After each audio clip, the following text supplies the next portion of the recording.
Hi hello. അപ്പോൾ ഞാൻ ഒറ്റയ്ക്ക് നോമ്പ് തുറക്കാനുള്ളൂ കേട്ടോ. ഉമ്മ നാട്ടിൽ പോയിരിക്കുകയായിരുന്നു. എന്തുണ്ടാക്കാമെന്ന് ആലോചിച്ച് ലാസ്റ്റ് ഒരു തീരുമാനത്തിലെത്തി. ചോറും കറിയും വെക്കാമെന്നതാവുമ്പോൾ നമുക്ക് അത്താഴത്തിനും കഴിക്കാമല്ലോ. അങ്ങനെ ഞാനിതാ എന്തെങ്കിലും ഒരു വെറൈറ്റി കറി ഉണ്ടാക്കാമെന്നൊക്കെ വിചാരിച്ചിട്ട് യൂട്യൂബ് സെർച്ച് ചെയ്തപ്പോഴായിരുന്നു അങ്കമാലി മാങ്ങാക്കറി കണ്ടത് കേട്ടോ. ഫ്രിഡ്ജിലൊരു മാങ്ങ ഇരിക്കുന്നുണ്ടായിരുന്നു. എളുപ്പം അതിനുള്ള പ്രിപ്പറേഷനായി. പക്ഷേ ചെറിയൊരു വ്യത്യാസമുണ്ട്. ഇത് അങ്കമാലിയിലത്തെ അങ്കയും പാലക്കാടിൻ്റെ പാലയും ചേർത്തിട്ട് അതിൻ്റെ കുറച്ച് മാറ്റങ്ങളുണ്ട് കേട്ടോ. അപ്പോൾ അതാണ് ഞാൻ അങ്ങനെ പറഞ്ഞത്. സത്യം പറഞ്ഞതിൽ തേങ്ങാപ്പാലൊക്കെയാണ് നമ്മൾ മിക്സ് ചെയ്യേണ്ടത്. ഞാൻ തേങ്ങയൊക്കെ അരച്ച് ഒഴിച്ചിട്ടുള്ള ഒരു കറിയാണ്, അതാണ് ഞാൻ പറഞ്ഞത് ഇതിൻ്റെ പേര് മാറ്റേണ്ടി വരുന്നത്. അങ്ങനെ ഇതാ ചോറൊക്കെ അപ്പുറത്ത് അടുപ്പിലിരുന്നാവുന്നുണ്ട്. കറിയിലോട്ട് ഞാൻ തേങ്ങ അരച്ചിട്ടാണ് കേട്ടോ ഒഴിച്ചത്. സാധാരണ ഞാൻ അതിൽ കണ്ടത് തേങ്ങാപ്പാലൊക്കെ ഒഴിച്ചിട്ടുള്ള കറിയാണ്, അപ്പോൾ അതിൻ്റേതായിട്ടുള്ള ടേസ്റ്റ് ഉണ്ടാവും. പക്ഷേ ഇതിപ്പോൾ അതിനോട് സാമ്യമുള്ളതുകൊണ്ടേ അത്ര മോശമാവില്ല എന്ന് വിചാരിക്കുന്നു. അങ്ങനെ ക്ലീനിങ് ഒക്കെ കഴിഞ്ഞു.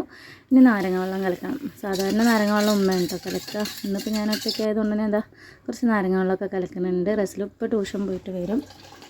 പിന്നെ ഞാനിതാ എന്താ പറയുക, ഞാൻ താളിച്ചൊക്കെ ഒന്ന് ഒഴിച്ചു. സംഭവം സെറ്റായിട്ടുണ്ട്. കാണാൻ നല്ല ലുക്കുണ്ട്, നല്ല ഭംഗിയൊക്കെ ഉണ്ട്. ലുക്കും ഭംഗിയൊക്കെ ഒന്ന് തന്നെയാണല്ലോ അല്ലേ.